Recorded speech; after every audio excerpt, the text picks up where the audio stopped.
It wasn't the sound that woke me up, it was the smell, a thick, choking cocktail of diesel fumes and the sweet, sickly scent of sap bleeding from fresh-cut wood, hitting me at 6 a.m. like a physical blow.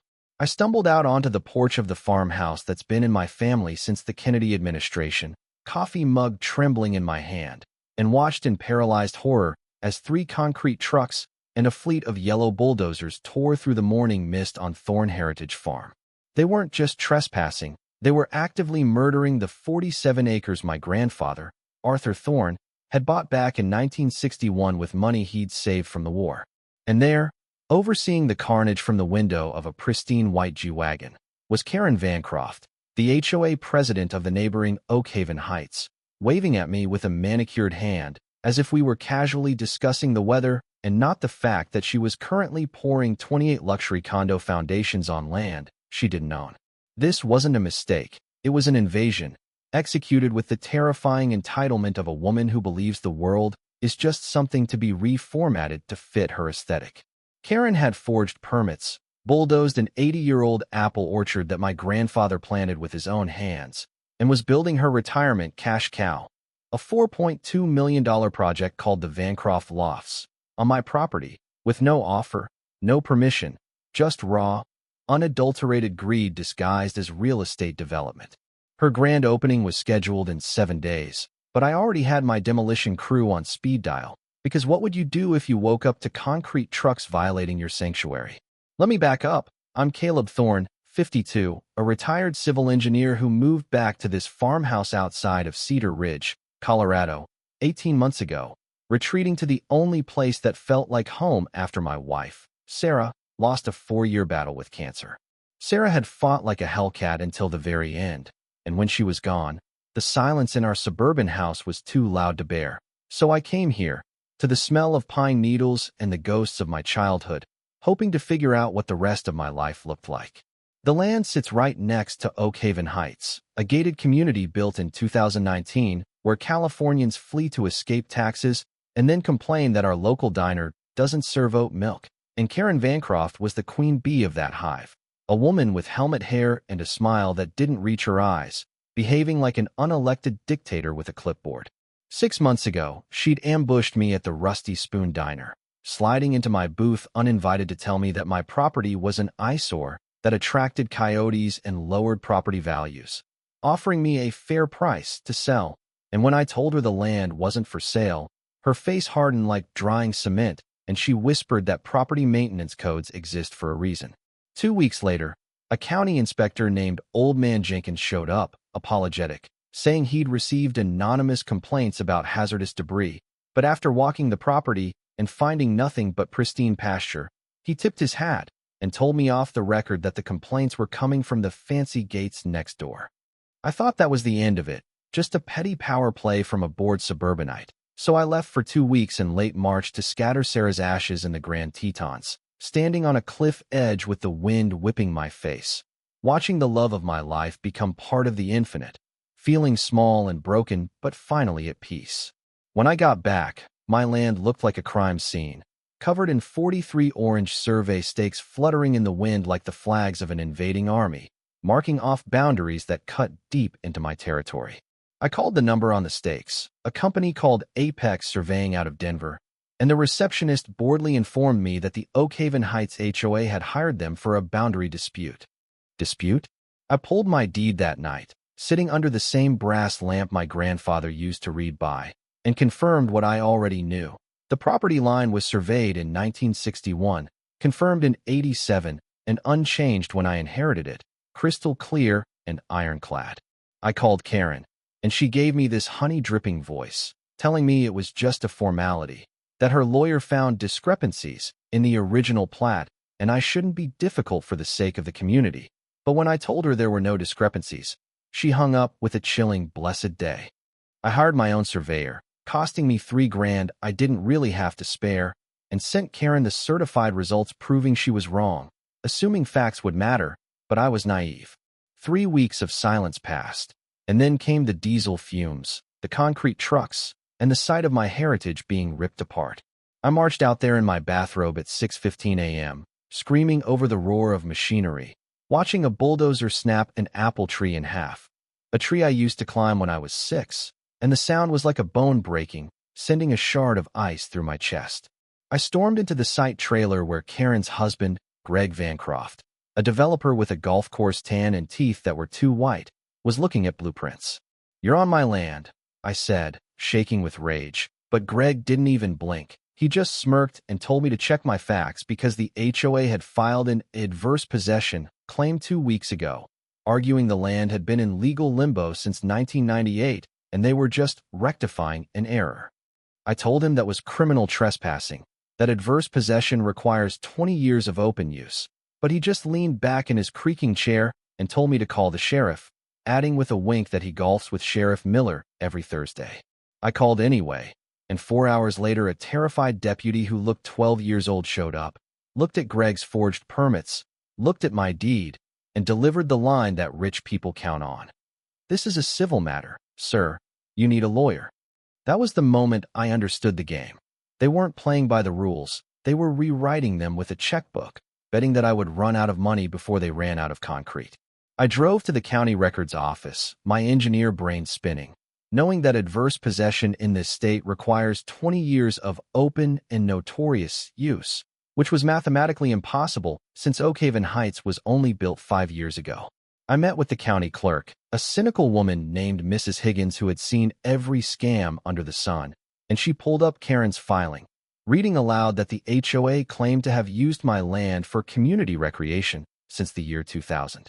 Mrs. Higgins looked at me, lowered her glasses, and said, "Honey, this paperwork is faker than a $3 bill, but it's filed, which means it's the truth until a judge says otherwise." She printed out 23 pages of lies, notarized and stamped, documenting my own theft, and the next morning I went back to the site with a homemade stop work order that the construction crew laughed at. A guy missing a front tooth told me, "Nice try, buddy," before dumping another load of dirt onto the grave of my grandfather's orchard. That afternoon, amidst the rubble, I found my grandfather's old leather-bound surveying journal from 1961, torn and stained with mud, lying in the dirt like a discarded wrapper, and holding that book, seeing his careful handwriting, I felt the same black rage I felt at Sarah's funeral. I sat in the dark farmhouse that night, listening to the silence, and I heard Sarah's voice whispering what she told me near the end. "You're the guy who fixes things everyone says are broken, Caleb. Don't forget that." I decided right then that this wasn't about stopping construction anymore. It was about burning Karen Vancroft's entire world to the ground and salting the earth so nothing could ever grow there again. I hired Samantha Sam Reyes, a property attorney with a reputation for making grown men cry, who drove a Tesla that made my Ford truck look like a relic. She walked the property, saw the devastation, and told me, "This is the most brazen fraud I've seen in 18 years, but the injunction hearing is 3 weeks out, and they'll finish the condos before we ever see a judge." I thought we were screwed, but Sam smiled a smile that was all teeth and said, "Lucky for you, I don't play nice." Back at my kitchen table, amidst coffee cups that tasted like burnt ambition, Sam introduced me to a concept called lease pendens, Latin for suit pending, which is basically a legal hand grenade you toss into a property title. She explained that while it wouldn't physically stop the bulldozers, it would poison the titles so thoroughly that no bank would touch a mortgage and no buyer would risk a dime, effectively turning Greg Vancroft's luxury condos into unsellable concrete tombs. She filed the lawsuit and the lease pendens right there on her laptop, and 48 hours later, Karen showed up at my door, vibrating with rage, stripped of her fake neighborly veneer. I filmed everything on my phone as she stood on my porch, designer yoga pants straining as she lectured me about how I was blocking progress and jobs over sentimentality, claiming they had $4.2 million invested and I had nothing but a rotting farmhouse. When I refused to back down, she handed me a counter lawsuit for $500,000 for tortious interference, claiming my legal action was scaring off buyers, and she sneered. "Who do you think the judge will believe, Caleb? The job creators or the lonely widower?" I sat on my porch reading the thread, realizing Sam was right. This was a war of attrition, and they were betting my bank account would hit zero before theirs did. But I had something Karen didn't account for: insomnia, obsessive stubbornness, and a dead wife who taught me that quitting is just a slow way of dying. I spent 4 days in the public library because my rural internet runs on hamster power, digging through business records until I found the pattern. The Vancroft Group had pulled this exact scam in Nevada, Arizona, and New Mexico. In New Mexico, a couple named the Hendersons lost their family ranch in 2021 to a similar boundary dispute that mysteriously resolved in Greg's favor after the family ran out of legal funds. I tracked down Mr. Henderson, and he wept on the phone, telling me his wife had a stroke from the stress and they lost everything, begging me, "Son, don't let them win. Make them pay for us too." The game changed when Karen went nuclear, publishing a full-page op-ed in the Cedar Ridge Gazette painting me as a selfish, mentally unstable recluse hoarding land while families needed housing. Even weaponizing Sarah's death by suggesting grief had made me irrational. The town turned on me overnight. Strangers on Facebook called for eminent domain, and even Dale, the owner of the hardware store where I'd shopped for 20 years, wouldn't make eye contact with me. I felt isolated, like the community had voted me off the island. But Sam told me to stop playing defense and start playing offense. We dug into the financial structure of the project and found a crack in the foundation. Greg's title insurance was through a shell company in the Cayman Islands with barely 10% of the required funds, meaning if the project failed, he would be personally liable for millions. Then, Sam's paralegal, a sharp kid named Leo, discovered that Greg had filed for common area permits to skip environmental reviews, which is illegal when building residential units. We anonymously tipped off the building inspectors and the concrete suppliers, letting them know the project was legally radioactive. But the real turning point came when I couldn't sleep at 2 a.m. and went up to the attic, digging through Arthur Thorne's old boxes for the third time, desperate for anything that could help. Behind a stack of 1970s National Geographics, I found a rusted metal lockbox, and inside, tucked behind the original deed, was a letter on county letterhead dated October 12, 1998. My hands shook as I read it. The letter confirmed that when the original development was planned, the developer had requested a boundary modification to access a water main, and the county had officially reviewed and denied the request, certifying the 1961 boundary as accurate. This wasn't just evidence, it was a tactical nuke. Karen's entire fraud relied on the claim that there was a decades-old error that was never resolved. But this letter proved the county had explicitly resolved it 27 years ago. She wasn't just mistaken, she was lying to a court about a matter of public record, which is fraud on the court, a career-ending felony. I emailed a scan to Sam at 3 a.m. with the subject line, "Grandpa's insurance policy," and she called me immediately, breathless, telling me not to file it yet. "Let them lie under oath," she said, her voice dripping with anticipation. "Let them commit perjury in front of the judge," and then we dropped the hammer. We built a 4-layer attack strategy we called the Scorched Earth Doctrine. Layer 1, the courtroom trap. Layer 2, financial strangulation by freezing their pre-sale escrow accounts. Layer 3, media napalm, courtesy of an investigative journalist named Marcus Hale who we'd fed the story about the multi-state fraud ring. Layer 4, turning the HOA against itself by informing the homeowners that they could be personally liable for the board's illegal actions. Things got dangerous 10 days before the hearing. My well pump was destroyed. Someone poured industrial sand down the casing, causing $8,000 in damage. Then Karen showed up again, dropping the mask entirely, offering me $350,000 cash in a briefcase to sign a quitclaim deed, her eyes cold and dead like a shark's. "Small-town heroes don't beat people like us, Caleb," she hissed when I refused. "We have resources you can't imagine." As she drove away, I realized she was terrified. She knew the walls were closing in, and she was desperate enough to do anything. But she didn't know about the 1998 letter, and she didn't know that Marcus Hale's exposé was scheduled to air the night of the hearing. I stood on my porch, watching the sun set over the mutilated orchard, feeling a cold, calm resolve. They had money, they had lawyers, and they had power, but I had the truth, and I had Arthur Thorne's lockbox. It was time to spring the trap. The courtroom smelled like old furniture polish and nervous sweat. Judge Eleanor Sterling, a woman with steel-gray hair and a reputation for eating unprepared lawyers for breakfast, sat on the bench looking bored as Greg's slick Miami lawyer, Mr. Sterling, spun a fairy tale about innocent mistakes and ambiguous property lines. Karen sat beside him, rigid, her makeup failing to hide the dark circles of a woman watching her life disintegrate. Sam let them talk. Let Greg take the stand and testify under oath that the 1998 boundary issue was unresolved and ambiguous, committing to the lie with a straight face. Then Sam stood up, walked to the table, and picked up a single piece of paper. Your Honor, Exhibit G. She handed the 1998 letter to the bailiff, and I watched the color drain from Greg's face as if someone had pulled a plug. Sam didn't shout.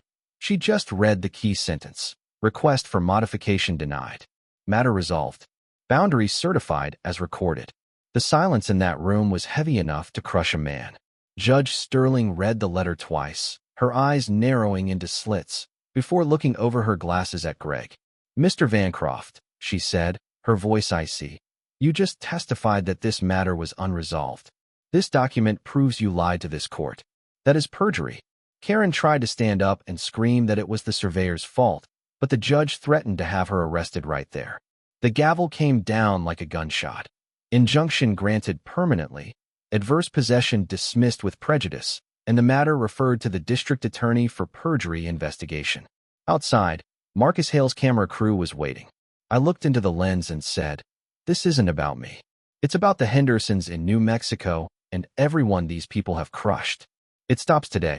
The fallout was swift and brutal. The investigative report aired that night, exposing the multi-state scam to 4 million viewers. The next evening, I attended the emergency HOA meeting at Oak Haven Heights as a guest. The room was a pressure cooker.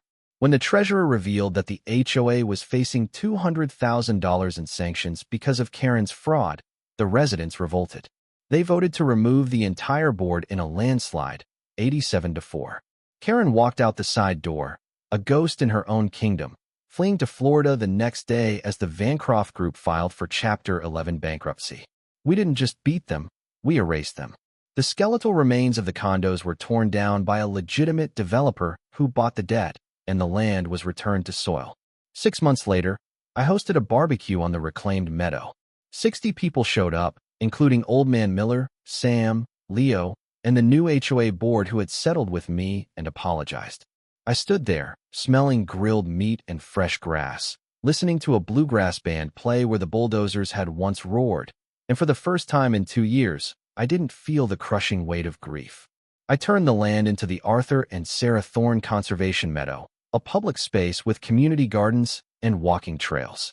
I set up a scholarship for environmental law with the settlement money, handing the first check to the daughter of the contractor Karen had stiffed. Standing by a newly planted apple sapling where the old orchard used to be, I buried a copy of the 1998 letter and a photo of Sarah at the roots. We won, babe, I whispered. We really won.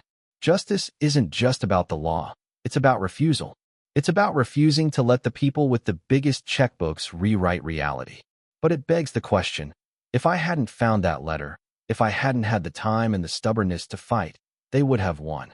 How many Karens and Gregs are out there right now, stealing futures because the victims can't afford to fight back? Is the system broken, or is it working exactly as designed for the wealthy? If you've ever fought a tyrant in a blazer or had something stolen by someone smiling in your face, tell me your story in the comments. You aren't alone. Subscribe, because next week we're covering a librarian who took down a corrupt city council with nothing but a library card and a grudge. I'm Caleb Thorne, and this is what happens when you push the wrong guy. Thanks for watching.